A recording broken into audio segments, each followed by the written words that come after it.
नई बहू रानी के अनोखे चौकोर रसगुल्ले। ये कहानी बिंदिया की है, जो अपने माँ पिता के साथ एक खुशहाल जीवन जी रही थी। बिंदिया के पिता एक मशहूर हलवाई थे, जो तरह तरह की मिठाइयाँ बनाकर लोगों को बेचते थे।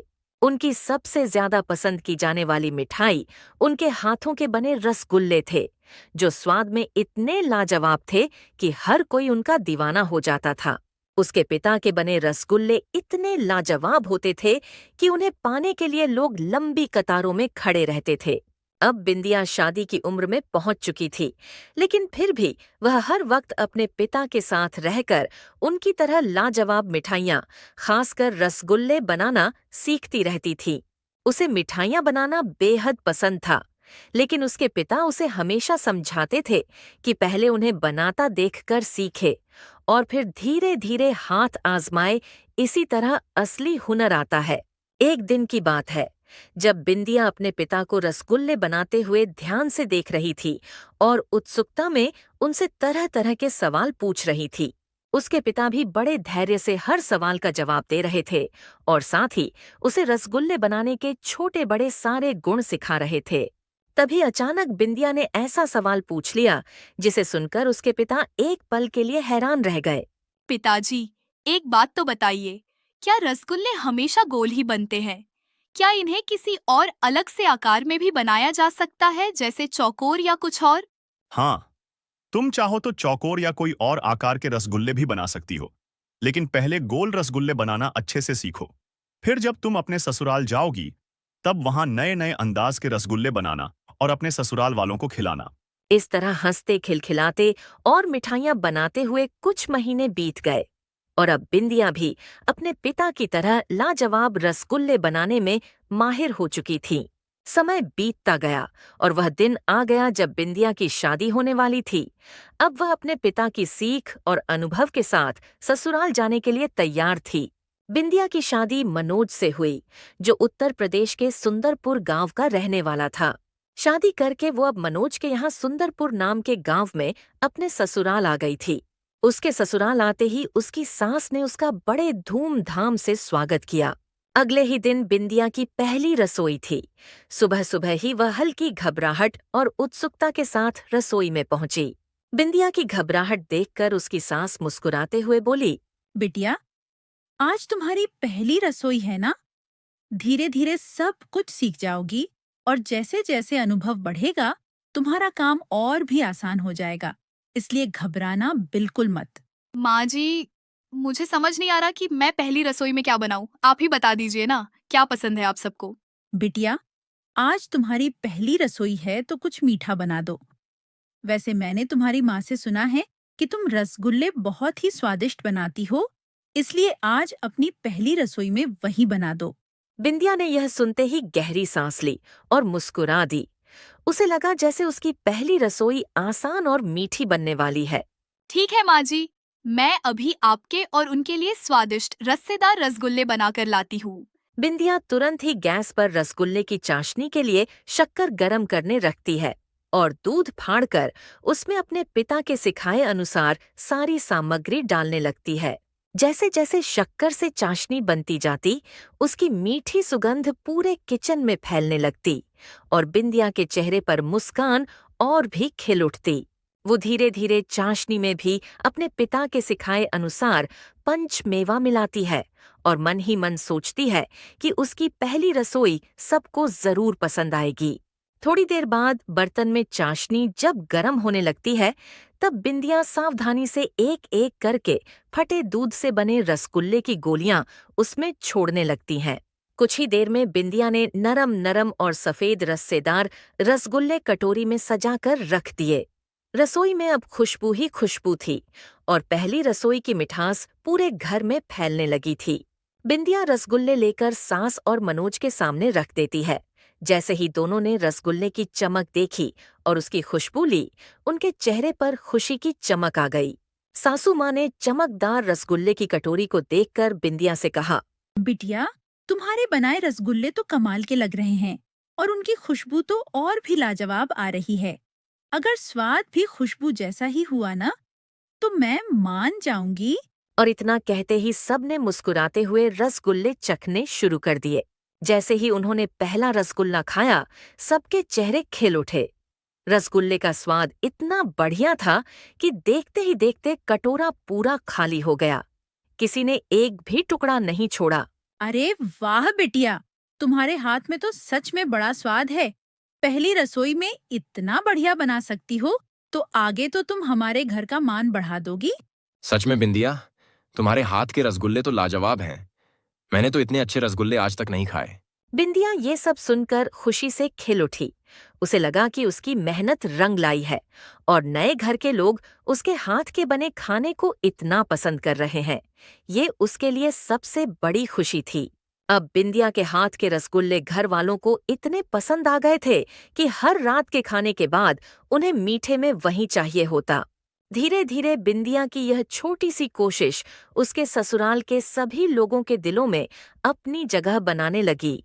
अब रसगुल्ले सिर्फ भोजन के बाद की मिठास नहीं थे, बल्कि वे सबको बिंदिया के प्यार, उसकी मेहनत और उसके अपनापन का एहसास भी दिलाने लगे थे।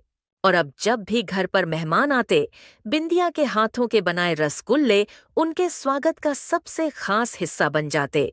मेहमान भी उसकी तारीफ किए बिना नहीं रहते और बिंदिया को हर बार यह गर्व महसूस होता था कि उसकी छोटी सी रसोई ने सबका दिल जीत लिया है। देखते देखते कुछ दिन इसी तरह हंसी खुशी और प्यार भरे माहौल में बीत गए। बिंदिया अब अपने नए घर और परिवार में पूरी तरह से घुल मिल गई थी और हर दिन उसके लिए नई खुशियां लेकर आता। फिर एक सुबह बिंदिया के घर उसकी सास की सहेली सरला घर पर आ गई। सरला बहुत हंसमुख और बातूनी महिला थी और आते ही पूरे घर में हंसी और हलचल मचा दी। अरे दीदी, मैं तुम्हारे घर इतने दिनों बाद आई हूँ। कुछ खिलाओगी नहीं क्या? अरे सरला, माफ करना, तुम इतने दिनों बाद आई हो, तुम्हारे साथ बातें करने में इतना समय लग गया कि तुम्हें खाने के लिए पूछना ही भूल गई। रुको एक मिनट, अभी अपनी बहू को बुलाती हूँ। बिंदिया बिटिया, ओ बिंदिया बिटिया, जरा यहाँ आना तो। देखो तो कौन आया है। सासू माँ की आवाज सुनकर बिंदिया वहां पहुंच जाती है। जैसे ही बिंदिया आई, सरला मुस्कुराते हुए बोली, अरे बिंदिया, तुम्हें देखकर तो घर और भी रोशन लग रहा है। सच में तुम बहुत सुंदर और प्यारी लग रही हो। बिंदिया ये सुनकर बहुत खुश हुई।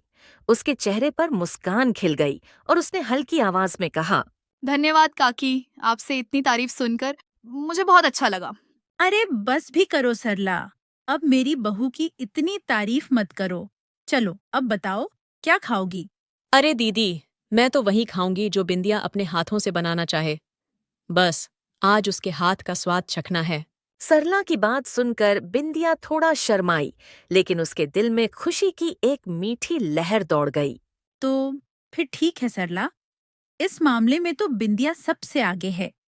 और तुम भी मेरी बहू के आने के बाद पहली बार मेरे घर आई हो ना, तो आज मेरी बहू तुम्हें अपने हाथों से कुछ मीठा बना खिलाएगी और ऐसी चीज खिलाएगी कि एक बार खाकर तुम उसकी तारीफ करते नहीं थकोगी। सरला यह सुनकर और भी उत्साहित हो गई और बिंदिया की ओर मुस्कुराते हुए देखने लगी। बिंदिया बिटिया, जरा सरला के लिए अपने हाथों से कुछ मीठा बना दो। वो तुम्हारे आने के बाद पहली बार हमारे घर आई है और मैंने उससे तुम्हारे रसगुल्लों की इतनी तारीफ की है कि अब उसे भी तुम्हारे हाथों का वो मीठा स्वाद चखाना जरूरी है। सासू माँ की बात सुनकर बिंदिया तुरंत रसोई की ओर बढ़ गई और सरला के लिए रसगुल्ले बनाने की तैयारी करने लगी। बिंदिया ने सबसे पहले गैस पर शक्कर की चाशनी चढ़ाई। फिर रसगुल्लों की मुलायम गोलियां बनाने के लिए उसने दूध फाड़कर उसमें अपने पिता से सीखी हुई सारी सामग्री मिलाना शुरू किया। काम करते हुए उसके चेहरे पर वही आत्मविश्वास झलक रहा था जो उसे अपने पिता की रसोई से मिला था। थोड़ी ही देर में बिंदिया ने रसगुल्लों की मुलायम गोलियां तैयार कर लीं और एक एक करके उन्हें उबलती हुई चाशनी में छोड़ने लगी।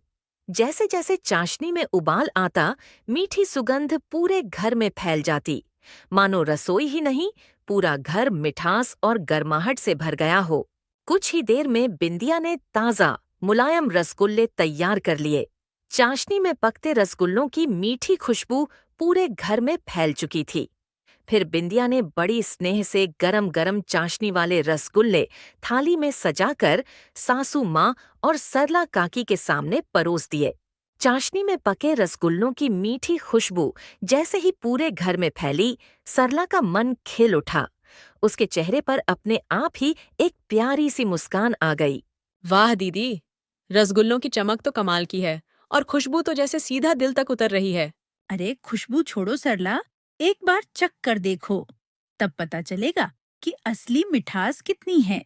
सरला ने एक रसगुल्ला उठाया और धीरे धीरे मुंह में रखा। जैसे ही पहला कौर उसकी जुबान पर पड़ा, उसके चेहरे पर खुशी और आश्चर्य दोनों एक साथ चमक उठे। वह मुस्कुराते हुए बोली, अरे बिंदिया, तुम्हारे हाथ के रसगुल्ले तो सच में कमाल के हैं। इतना मुलायम और रस से भरा रसगुल्ला मैंने आज तक नहीं खाया। देखा सरला, मैंने पहले ही कहा था ना, हमारी बिंदिया के हाथ में जादू है। इसके बनाए रसगुल्ले हर किसी का मन मोह लेते हैं। सच कह रही हूँ दीदी, बिंदिया के हाथों में तो वाकई जादू है। अगर मुझे ऐसे रसगुल्ले रोज मिले ना, तो मैं तो रात दिन बस यही खाना चाहूंगी। अरे सरला, तूने बिल्कुल सही कहा। जब से बिंदिया हमारे घर आई है, तब से तो घर में हर दूसरे दिन रसगुल्ले ही बनते रहते हैं। सच में हमारे घर की मिठास अब उसके हाथ के रसगुल्लों के बिना अधूरी लगती है। अच्छा, अब बातें बाद में कर लेना, पहले रसगुल्ले खा ले, फिर मत कहना कि तुम्हारी बातों में रसगुल्ले का मजा आधा हो गया। बातचीत के बाद बिंदिया ने मुस्कुराते हुए सरला की ओर इशारा किया और सरला ने तुरंत रसगुल्ले खाना शुरू कर दिया। देखते ही देखते उसने सारे रसगुल्ले खा डाले और एक भी टुकड़ा बाकी नहीं छोड़ा। वाह बिंदिया, सच में तुम्हारे हाथ के रसगुल्ले तो लाजवाब हैं। मैंने तो सारे रसगुल्ले ही खा डाले। देखा सरला, मैंने पहले ही कहा था, बिंदिया के हाथ में सच में जादू है। अब तुम्हें समझ आ गया होगा कि हमारे घर में हर दावत उसके बनाए रसगुल्लों के बिना अधूरी लगती है। बिल्कुल दीदी, ऐसे रसगुल्ले हों तो भला कौन मना करेगा। लेकिन दीदी, मैं आपको एक छोटा सा सुझाव देना चाहती हूँ। अगर आप हाँ कहें तो बताऊं? हाँ सरला, क्यों नहीं, बताओ क्या कहना चाहती हो। दीदी, मैं बस एक सुझाव देना चाहती थी। बिंदिया के हाथ के रसगुल्ले तो सच में गजब के हैं। अगर आप कहें तो मेरा मानना है कि बिंदिया को अपना एक छोटा सा रसगुल्ले का स्टॉल खोलना चाहिए। इससे उसके लाजवाब रसगुल्ले पूरे गांव में मशहूर हो जाएंगे और साथ ही उसकी थोड़ी बहुत कमाई भी हो जाएगी। बात तो ठीक है सरला, लेकिन हमारे गांव में पहले से ही कई मिठाई की दुकानें हैं। ऐसे में बिंदिया के स्टॉल पर ग्राहक कैसे आएंगे। दीदी, मिठाई की दुकानें भले ही बहुत हों, पर बिंदिया के रसगुल्ले जैसा स्वाद किसी के पास नहीं है। उसके रसगुल्लों में वो हल्कापन और रस की मिठास है जो दूसरे कोई नहीं बना पाते। और अगर आप चाहें तो बिंदिया अपने रसगुल्लों में थोड़ा सा अनोखा ट्विस्ट भी जोड़ सकती है, कुछ ऐसा जिसकी वजह से लोग दूर दूर से उसके स्टॉल पर आए। बस यही चीज उसे दूसरों से अलग कर देगी। वाह सरला, तुमने तो बहुत अच्छा सुझाव दिया। मैं जरूर इस बारे में बिंदिया से बात करूंगी। अगर वो तैयार हो गई तो हम मिलकर उसे स्टॉल खोलने में मदद भी कर देंगे। बहुत अच्छा दीदी। और हाँ, अगर बिंदिया अपना स्टॉल खोले ना तो मुझे जरूर बुलाना। मैं सबसे पहले आकर उसके हाथ के बने रसगुल्ले चखने आऊंगी। सरला के जाने के कुछ ही देर बाद सासू माँ बिंदिया के पास आ पहुंची। सरला कह रही थी कि तुम्हारे हाथ के रसगुल्ले इतने स्वादिष्ट हैं कि क्यों न तुम एक छोटा सा स्टॉल खोलो। इससे तुम अपने स्वादिष्ट रस्सेदार रसगुल्ले सबको खिला सकोगी और थोड़ी कमाई भी हो जाएगी। अगर तुम तैयार हो तो हम इसे शुरू कर सकते हैं। परंतु उसका कहना है कि सिर्फ साधारण रसगुल्ले बेचने से कुछ खास फायदा नहीं होगा, क्योंकि गांव में पहले से ही कई मिठाई की दुकानें हैं। अगर हमें भीड़ में अलग दिखना है तो हमारे स्टॉल में कुछ तो खास होना चाहिए। माँ जी, मैं तो तैयार हूँ, पर मेरे पास अभी कोई अनोखा आइडिया नहीं है। आप ही कुछ बताइए ना। अरे, तू ही सोचेगी बिंदिया, तू मिठाई बनाने वाले खानदान से है। तेरे पिताजी ने तुझे कितनी बातें सिखाई हैं। जरा दिमाग लगा, कुछ न कुछ तो जरूर सूझेगा। सासू माँ की बात सुनकर बिंदिया कुछ देर चुप हुई, गहरी सोच में डूब गई और थोड़ी देर बाद उसके चेहरे पर हल्की सी चमक आ गई, जैसे कोई अनोखा ख्याल अचानक दिमाग में आया हो। माँ जी, मेरे दिमाग में एक बात आई है, एक ऐसा आइडिया जो शायद किसी ने पहले किया ही ना हो। अरे वाह! तो फिर जल्दी बता, ऐसा कौन सा आइडिया है? माँ जी, क्यों ना हम चौकोर रसगुल्ले बनाएं? सब जगह गोल रसगुल्ले मिलते हैं। अगर हमारे स्टॉल पर अलग आकार के एकदम चौकोर रसगुल्ले मिले तो सबका ध्यान हमारी ओर ही जाएगा। अरे वाह बिंदिया, ये तो सच में एकदम अलग सोच है। चौकोर रसगुल्ले, ऐसा तो मैंने भी कभी सुना नहीं। लेकिन एक बात बता, क्या तू सच में ऐसे रसगुल्ले बना पाएगी? स्वाद भी वही रहेगा ना, जैसा तेरे हाथ के गोल रसगुल्लों में होता है? हाँ माँ जी, मैं अपनी पूरी कोशिश करूंगी।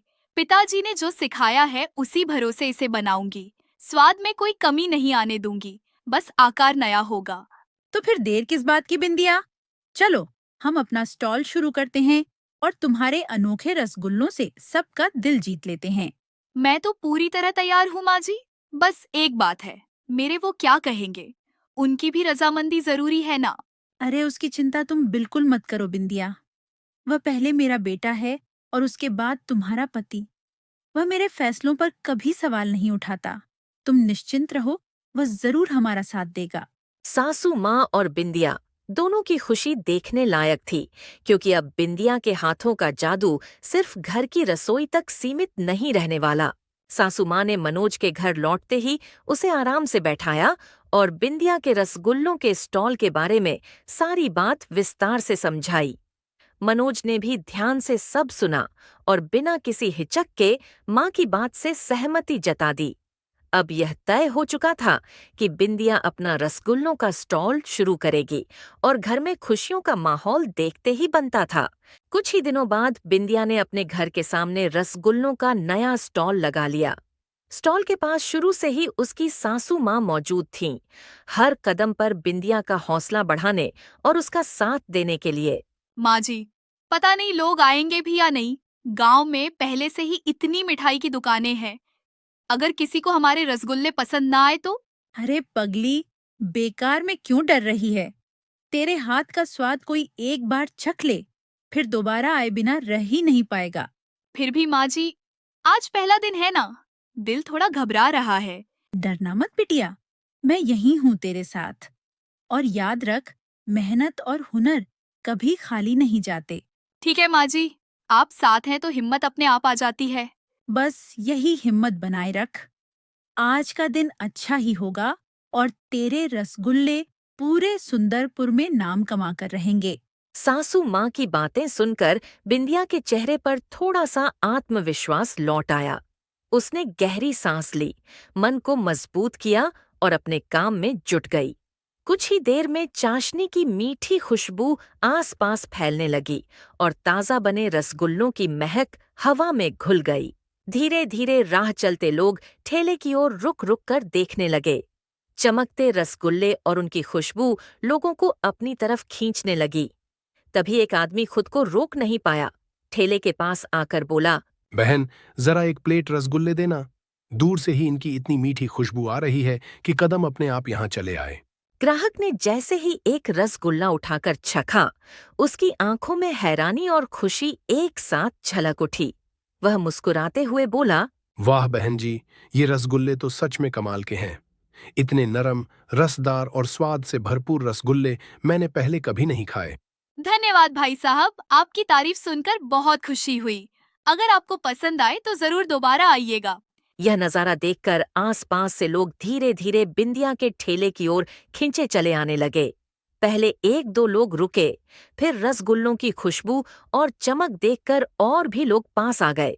देखते ही देखते ठेले के सामने छोटी सी भीड़ लग गई और बिंदिया की मेहनत, वो उसके हाथों के रसगुल्लों का जादू सबके सिर चढ़कर बोलने लगा। देख रही हो बिंदिया, लोग तुम्हारे रसगुल्लों को कितनी पसंद कर रहे हैं। सच में तुम्हारे हाथों में तो जादू है। धन्यवाद माँ जी, ये सब आपके विश्वास और हौसले की वजह से ही मुमकिन हो पाया है। माँ जी, सरला काकी को भी बुला लीजिए। उन्हीं ने तो सबसे पहले मुझे ये स्टॉल खोलने का सुझाव दिया था। उन्हें भी देखना चाहिए कि लोग मेरे रसगुल्लों को कितना पसंद कर रहे हैं। हाँ बिंदिया, बिल्कुल। सरला ने तो कहा ही था कि जब तुम अपना स्टॉल खोलोगी, वह सबसे पहले आकर रसगुल्ले चखेंगी। चलो, उन्हें भी बुला लेते हैं। कुछ समय बाद सरला काकी वहां आ पहुंची। जैसे ही उन्होंने बिंदिया के रसगुल्लों का स्टॉल और उसके चारों ओर लगी भीड़ देखी, उनका चेहरा खुशी से खिल उठा। वाह बिंदिया, ये तो कमाल हो गया। देखो कितने लोग तुम्हारे रसगुल्ले लेने आए हैं। देख रही हो सरला, तुम्हारे कहने पर ही बिंदिया ने यह स्टॉल शुरू किया था। और आज देखो, लोग उसके रसगुल्लों के दीवाने हो रहे हैं। तुम्हारा सुझाव बिल्कुल सही निकला। सच में दीदी, यह देखकर मुझे भी बहुत खुशी हो रही है। बिंदिया, तुमने तो सबका दिल जीत लिया। नहीं काकी, यह सब आप लोगों के भरोसे और आशीर्वाद की वजह से है। अरे नहीं बिंदिया, ये तुम्हारे हाथ के रसगुल्लों का स्वाद है। सच मानो, इतने अलग और लाजवाब रसगुल्ले मैंने कहीं नहीं खाए। बिल्कुल सही कहा सरला। बिंदिया के रसगुल्ले सिर्फ मिठाई नहीं हैं, इनमें उसका प्यार और मेहनत भी घुली हुई है। अरे सरला, तुम यहीं खड़ी मत रहो, अंदर चलो, आराम से बैठो। मैं अभी बिंदिया के हाथों के रसगुल्ले लेकर आती हूँ, फिर हम आराम से बैठकर मिठास के साथ बातें करेंगे।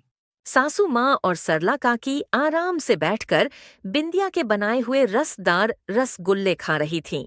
कमरे में मिठास के साथ हल्की फुल्की बातें और हंसी गूंज रही थी और दोनों का समय बहुत ही सुकून और खुशी से बीत रहा था।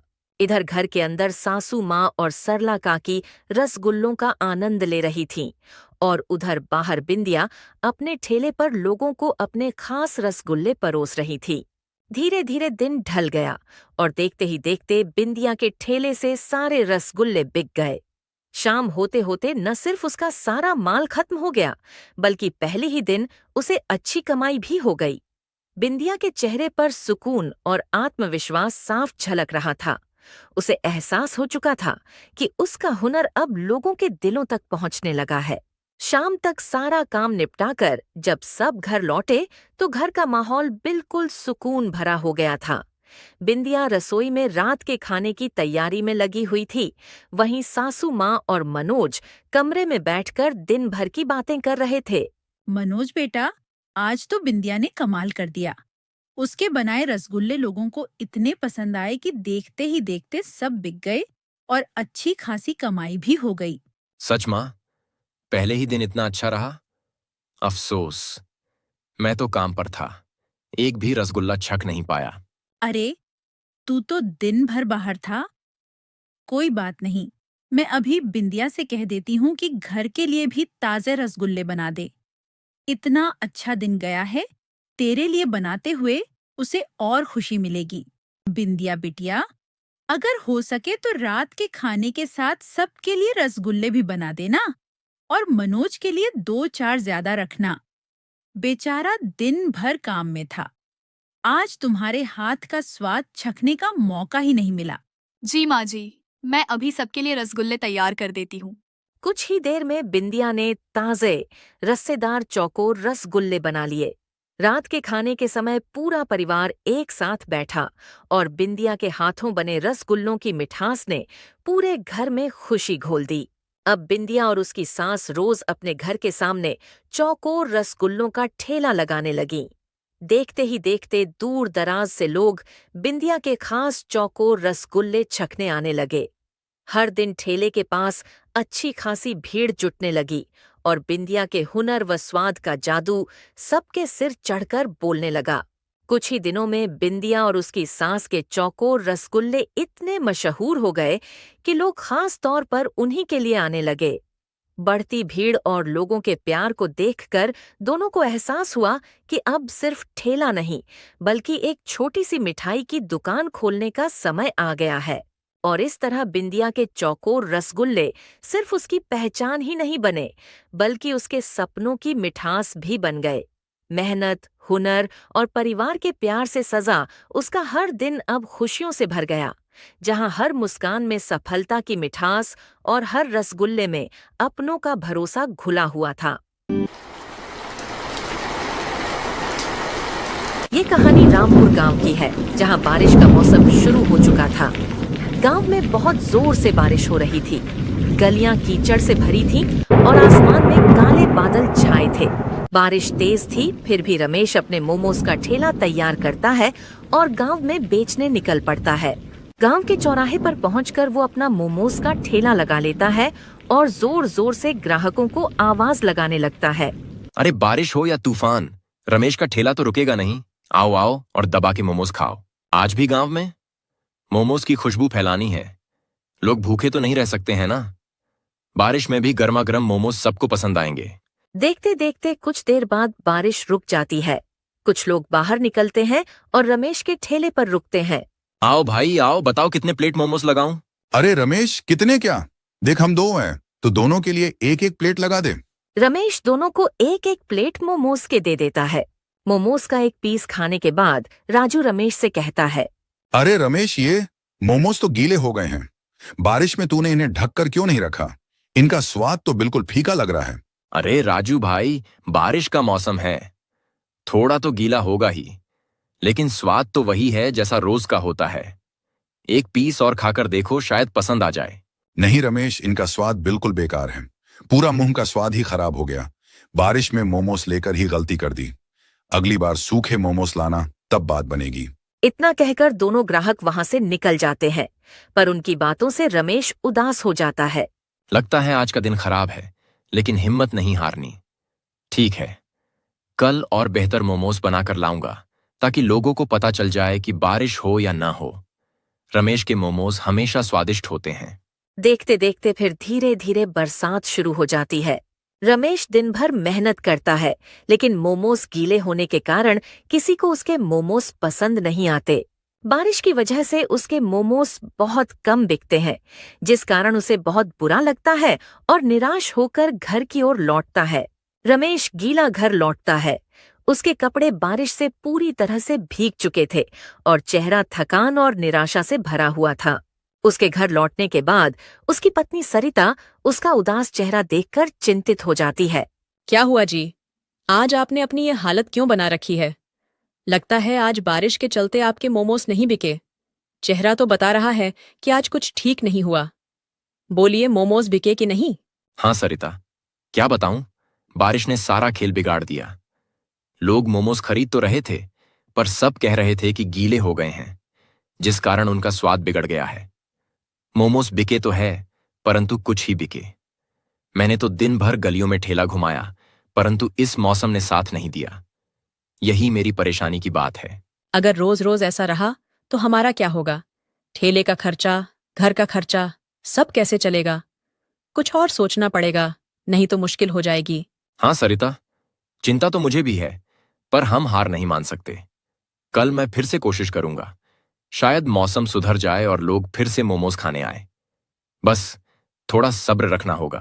फिर क्या था, रमेश और सरिता चुपचाप रात का खाना खाने लगते हैं। कमरे में सन्नाटा था और दोनों के माथे पर चिंता की लकीरें थीं।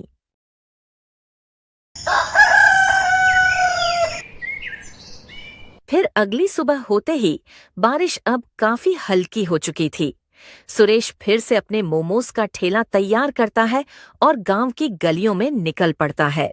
परंतु कल के मोमोज का स्वाद बिगड़ने के कारण इस बार लोग उसके ठेले पर नहीं आ रहे थे। लगता है कल की बात सबके दिमाग में अटक गई है। लोग शायद सोच रहे हैं कि मोमोज फिर से गीले होंगे। देखते देखते सुबह की दोपहर हो जाती है, पर एक भी व्यक्ति उसके ठेले पर नहीं आया था। क्या हो गया है लोगों को? कोई ठेले पर आ ही नहीं रहा। अरे इतनी मेहनत से मोमोज बनाए हैं और अब कोई खाने वाला ही नहीं है। वह एक चौराहे पर ठेला रोककर इंतजार करता है, लेकिन घंटों बीत जाते हैं पर कोई ग्राहक नहीं आता है। रमेश का चेहरा उदास हो जाता है। क्या करूं अब? अगर ऐसे ही चलता रहा तो ठेला चलाना मुश्किल हो जाएगा। अभी यहाँ रमेश परेशानी से अपने आप से बात कर ही रहा था कि तभी एक बूढ़ा व्यक्ति, जिसके कपड़े पुराने और फटे हुए थे, धीरे धीरे ठेले के पास आता है। बेटा, कुछ खिला दो, बहुत भूख लगी है, दिन भर से कुछ नहीं खाया। बाबा, मेरे पास इस ठेले पर मोमोज है, क्या आप खाओगे? हाँ बेटा, चलेगा, पर बेटा मेरे पास पैसे तो नहीं है, बस सोचा शायद तुम कुछ खिला दो। कोई बात नहीं बाबा, भूखे को खाना देना पुण्य का काम है। ये लो गर्मा गर्म मोमोज खाओ। बूढ़े बाबा रमेश के दिए मोमोज बड़े चाव से खाते हैं। बेटा, तेरा दिल तो सोने जैसा है, ये मोमोज बहुत स्वादिष्ट है। भगवान तुझे हमेशा खुश रखे और तेरे ठेले पर बरकत दे। शुक्रिया बाबा, आपकी दुआ ही काफी है। अभी रमेश बाबा से बात कर रहा था कि तभी आसमान में फिर से काले बादल घिर जाते हैं और अचानक तेज बारिश शुरू हो जाती है। बारिश की बूंदें ठेले पर रखे मोमोज पर गिरने लगती हैं, जिसे देख रमेश परेशान हो जाता है। अरे ये क्या हो गया? फिर से बारिश? अब तो सारे मोमोज भीग जाएंगे। कल इसी बारिश के कारण लोग बुरा भला कह रहे थे और आज फिर वही हाल। इस बारिश के चक्कर में मेहनत पर पानी फिर जाएगा। क्या हुआ बेटा? बारिश तुम्हें कैसे परेशान कर रही है? अब क्या बताऊं बाबा, कल भी बारिश के कारण सारे मोमोज भीग गए थे, जिस कारण लोगों को उनका स्वाद अच्छा नहीं लगा। उसी वजह से शायद आज सुबह से एक भी जान मोमोज लेने नहीं आया। रमेश की बात सुन बूढ़े बाबा अपने पास से एक मसाले का डिब्बा निकालकर रमेश को दे देते हैं और वो अपने सिर पर रखे प्लास्टिक की थैली भी रमेश को दे देते हैं, जो उन्होंने बारिश से बचने के लिए ओढ़ रखी थी। बेटा परेशान मत हो, यह प्लास्टिक ले लो और इसे अपने ठेले पर डाल दो। इससे तुम्हारे मोमोज भीगने से बच जाएंगे। लेकिन बाबा, अगर मैं यह प्लास्टिक ले लूंगा तो आप कैसे बचेंगे इस बारिश से? आप तो खुद भीग जाएंगे। मेरी चिंता तू मत कर बेटा, ये प्लास्टिक तुझे ज्यादा जरूरी है। ले रख ले इसे और अपने मोमोज को बचा। बाबा आपका बहुत बहुत शुक्रिया, आपने मेरी बड़ी मुसीबत हल कर दी। बेटा, और अगर किसी दिन तुम्हें लगे कि तुम्हारे मोमोज का स्वाद सच में उड़ गया है तो तुम यह मसाला उसमें डाल लेना और फिर देखना इस मसाले का जादू। ठीक है बाबा, आपने जैसा कहा मैं वैसे ही करूंगा। ठीक है बेटा, तो मैं चलता हूं। तुम बस अपना काम करते रहना। अच्छे दिल वालों का हमेशा भला होता है। रमेश को मसाले का डिब्बा और अपनी प्लास्टिक देने के बाद बूढ़े बाबा वहां से चले जाते हैं। बाबा के जाने के बाद रमेश उस प्लास्टिक को मजबूती से ठेले पर बांध देता है। धीरे धीरे बारिश अब थम जाती है और बारिश के थमने के बाद एक ग्राहक, जो गांव का एक जाना माना व्यापारी था, ठेले के पास आता है। अरे रमेश, तेरा ठेला तो आज भी यहीं है। मैंने सुना था कि कल तेरे मोमोज गीले हो गए थे, लेकिन आज तो मौसम थोड़ा ठीक लग रहा है। चल एक काम कर, एक प्लेट मोमोज दे दे, भूख बड़ी जोरों की लगी है। हाँ भाई, आज मोमोज बिल्कुल ताज़ा है। ये लोग गर्मा गर्म मोमोज। लेकिन सच कहूं भाई, कल की बात से मन थोड़ा डरा हुआ था। लोग शिकायत कर रहे थे कि मेरे मोमोज में स्वाद नहीं आ रहा है। रमेश उस व्यापारी को एक प्लेट मोमोज की दे देता है, पर जैसे ही वो एक मोमो खाता है, वो रमेश से कहता है, ये क्या बना दिया है रमेश भाई? ये तो बिल्कुल बेस्वाद लग रहे हैं। सच में आज भी तुम्हारे मोमोज एकदम गिले लग रहे हैं। इस बार रमेश को बहुत बुरा लगा, क्योंकि अब वो कुछ नहीं कर सकता था, क्योंकि आज भी उसके मोमोस बारिश में थोड़े बहुत भीग चुके थे, जिस कारण उनमें स्वाद नहीं आ रहा था। तभी उसे बाबा के दिए मसाले की याद आई। लगता है आज भी बारिश से मोमोज गीले हो चुके हैं, जिस कारण इनका स्वाद खराब हो चुका है। एक काम करता हूँ, बाबा का थोड़ा सा मसाला इन पर छिड़क कर देखता हूँ। रमेश जल्दी से बाबा का दिया हुआ मसाला मोमोज पर छिड़क देता है और व्यापारी से कहता है, लो भाई, अब एक बार फिर से छक कर देखो, शायद अब तुम्हें स्वाद पसंद आ जाए। व्यापारी एक मोमो उठाता है और जैसे ही मुंह में डालता है, उसकी आंखें चमक उठती हैं। वाह सुरेश, ये क्या बात है? यह मोमोज तो लाजवाब हैं। ऐसा स्वाद तो मैंने पहले कभी नहीं चखा। ना ज्यादा तेल, ना गीले, बस एकदम कुरकुरे और मसालेदार। तूने तो आज कमाल कर दिया। सच में भाई, तुम्हें इतना पसंद आया, शुक्रिया। शायद आज का दिन अच्छा है। चलो एक और प्लेट मोमोज खाओ, पर यह मेरी तरफ से। अरे इतनी उदारता। ठीक है, ला एक और प्लेट दे दे। लेकिन सच बताना रमेश, तूने आज मोमोज में क्या डाला? ये तो जादू जैसा स्वाद है। कुछ नहीं भाई, बस वही पुराना मसाला है भाई। पर तुमने पहले जो मोमो खाया था वो ऊपर था, तो शायद गिला हो गया था, और ये गिले होने से बच गए थे, इसलिए अच्छे लग रहे हैं।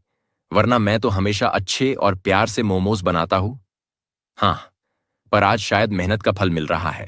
व्यापारी मोमोज खाकर चला जाता है और रास्ते में मिलने वालों से रमेश के मोमोज की तारीफ करता है। व्यापारी की वजह से धीरे धीरे और लोग ठेले की ओर आने लगते हैं। एक के बाद एक ग्राहक मोमोज खरीदते हैं और हर कोई स्वाद की तारीफ करता है। क्या बात है रमेश, ये तो जादू वाली बात हो गई। कल तेरे मोमोज गीले थे, लेकिन आज तो तूने बाजी मार ली। ये स्वाद तो मैं भूलने वाला नहीं हूं। मैं तो मेरे पूरे परिवार को ये मोमोज खिलाऊंगा। कितने बचे हैं? एक काम कर, 2 प्लेट घर के लिए बांध दे। अरे इतनी तारीफ, धन्यवाद भाई। बस थोड़े ही मोमोज बचे हैं, जल्दी से ले जाओ। देखते देखते ठेले पर भीड़ लग जाती है। लोग एक दूसरे को बुलाने लगते हैं और कुछ ही देर में रमेश के सारे मोमोस बिक जाते हैं। मोमोस बेचते बेचते वह थक चुका था, लेकिन इस थकान के पीछे उसके चेहरे पर संतुष्टि की मुस्कान थी। आज तो कमाल हो गया। ना जाने बाबा के उस मसाले में क्या जादू था, या फिर मोमोज को प्लास्टिक से ढकने से कोई जादू हो गया। लेकिन जो कुछ हुआ हुआ तो कमाल है। चलो अब घर जाकर सरिता को यह खुशखबरी सुनाता हूं। वो तो यह खबर सुनकर खुशी से पागल हो जाएगी। फिर क्या था, रमेश अपने ठेले को धक्का मारकर घर की ओर चल पड़ता है। रमेश में आज की घटना की वजह से एक नई उम्मीद जाग गई थी और इसी उत्साह के साथ रमेश दिन भर की कमाई के साथ खुशी खुशी घर लौटता है। क्या बात है जी? आज तो आपका चेहरा चमक रहा है, जैसे कोई खजाना मिल गया हो। आखिर बात क्या है? लगता है ठेले पर आज कुछ खास हुआ है। जल्दी बताइए, मोमोस बिके कि नहीं? और बिके तो कितने बिके? सरिता, आज तो कमाल हो गया। सारे मोमोज बिक गए, एक भी नहीं बचा। लोग ठेले पर ऐसे टूट पड़े जैसे गांव में मेला लग गया हो। हर कोई तारीफ कर रहा था, कह रहे थे कि इतने स्वादिष्ट मोमोज पहले कभी नहीं खाए। सच में जी, ये तो बहुत अच्छी खबर है। लेकिन कल तो लोग शिकायत कर रहे थे कि मोमोस गीले हैं, स्वाद बिगड़ गया। आज अचानक यह बदलाव कैसे हुआ? कुछ तो खास बात है, बताओ ना। हाँ सरिता, मुझे भी समझ में नहीं आ रहा है। आज एक बूढ़े बाबा आए थे, बहुत भूखे लग रहे थे। मैंने उन्हें मुफ्त में मोमोज दे दिए। फिर उन्होंने मुझे एक ढकने के लिए प्लास्टिक दी ताकि बारिश में मोमोज गीले ना हो, और एक मसाले का डिब्बा दिया। अब पता नहीं ये मसाले का चमत्कार है या फिर बारिश से बचने से, पर जो भी हो मजा आ गया। पर मेरे हिसाब से प्लास्टिक से ढके मोमोज को लोगों ने बहुत पसंद किया। उसके कुछ देर बाद तो एक के बाद एक सब तारीफ करते गए। आपने बूढ़े बाबा को मुफ्त में मोमोस दिया, यह तो आपकी अच्छाई का फल है, क्योंकि अच्छा काम करने से हमेशा अच्छा ही होता है। वो प्लास्टिक और मसाला तो बस एक बहाना है। आप उसका ज्यादा जिक्र मत करिए, अपनी मेहनत पर ध्यान दीजिए, वही आपको आगे ले जाएगी। हाँ सरिता, शायद तुम सही कह रही हो। बाबा की दुआ और मेरी मेहनत ने आज रंग दिखाया। चलो अब खाना खाते हैं। आज का दिन तो यादगार रहा। हाँ, आपने सही कहा। अब आप कल भी ऐसे ही मेहनत करना। मुझे यकीन है आपका ठेला अब रोज ऐसे ही चलेगा। फिर रमेश और सरिता खुशी से खाना खाते हैं। आज की रात घर में उदासी की जगह अब हंसी और उम्मीद का माहौल था।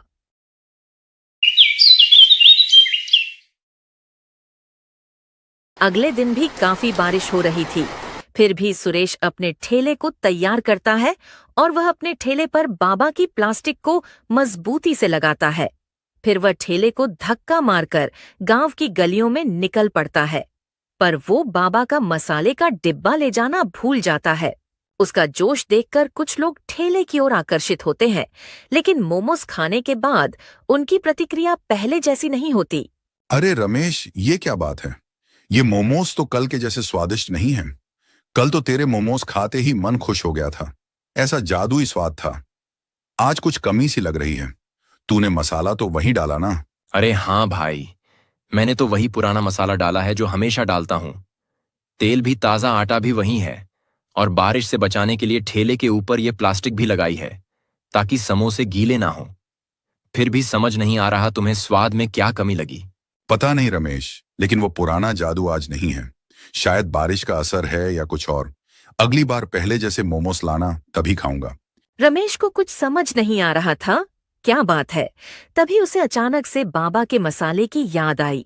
लगता है कल जो जादू चला था वो बाबा के मसालों का था, और आज तो मैं उन्हें लाना भी भूल गया हूं। अभी रमेश अपने आप से बात कर रहा था कि तभी उसके ठेले पर एक ग्राहक मोमोस लेने आता है। अरे रमेश भाई, मैंने सुना है तुम्हारे मोमोज के स्वाद में जादू है, जरा मुझे भी तो चखाना। हाँ भाई, बस 1 मिनट रुकना। रमेश उस ग्राहक के लिए थोड़े नीचे से मोमोस निकालकर एक प्लेट लगाता है, पर उसे खाते ही वो ग्राहक उससे कहता है, ये कैसा जादुई स्वाद है? मैंने तो सुना था कि तेरे मोमोज पूरे गांव में मशहूर हैं, तभी तो मैं उनका स्वाद लेने तेरे यहां आया था। लेकिन तेरे मोमोज भी बाकियों की तरह बस ठीक ठाक है। लोग तो कह रहे थे कि एक प्लेट मोमोज खाने के बाद दूसरा मांगने का मन करता था। ऐसे मोमोज तो दूसरे भी बना लेंगे, इनमें ऐसा क्या खास है? ग्राहक की ऐसी बातें रमेश को बहुत चुभने लगी, पर उसने उसकी बातों को मन पर नहीं लिया। उसने उससे कुछ नई सीख ली।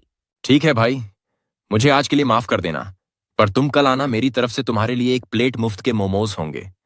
बस कल तुम आना जरूर। ठीक है रमेश, मैं कल फिर आऊंगा। देखते हैं तू एक दिन में ऐसा क्या कर लेता है। ग्राहक वहां से रमेश से बात कर अपने रास्ते निकल जाता है और रमेश अपने ठेले पर गहरी सोच में पड़ जाता है। इतना तो पक्का हो चुका है कि कल जो बाबा ने मुझे मसाला दिया था उसका स्वाद कुछ ज्यादा ही अच्छा है। तभी तो लोग कल के मोमोज की तारीफ करते थक नहीं रहे हैं और आज के मोमोज को सारे लोग साधारण कह रहे हैं। आज मैं जैसे तैसे मोमोज को बेचने की कोशिश करता हूं और कल से अपने साथ बाबा के मसाले की डिब्बी साथ लेकर आऊंगा। फिर रमेश गांव के बाहर वाले बाजार में ठेला लगाकर खड़ा रहता है। काफी लोग आते हैं, पर आज उनका कल की तरह वह उत्साह भरा चेहरा नहीं था। जैसे तैसे देखते देखते रमेश में थोड़े बहुत मोमोज बिके, जिस कारण रमेश काफी परेशान हो गया था। देखते देखते दिन ढलता है और रमेश भी निराश हालत में अपने घर की ओर निकल पड़ता है। घर पहुंचकर रमेश आज की घटी सारी घटना अपनी पत्नी सरिता को विस्तार पूर्वक समझा देता है।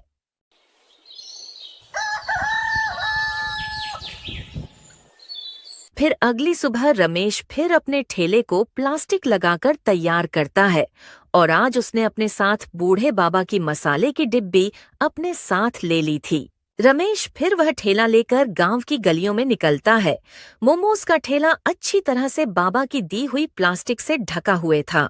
चौराहे पर ठेला रुकते ही एक ग्राहक आता है और मोमोज खाने के लिए मांगता है, पर इस बार मोमोज की प्लेट देने से पहले रमेश उस पर बाबा के मसाले को छिड़क देता है और फिर जैसे ही वह उसे खाता है फिर तो तारीफ ही करता रहता है।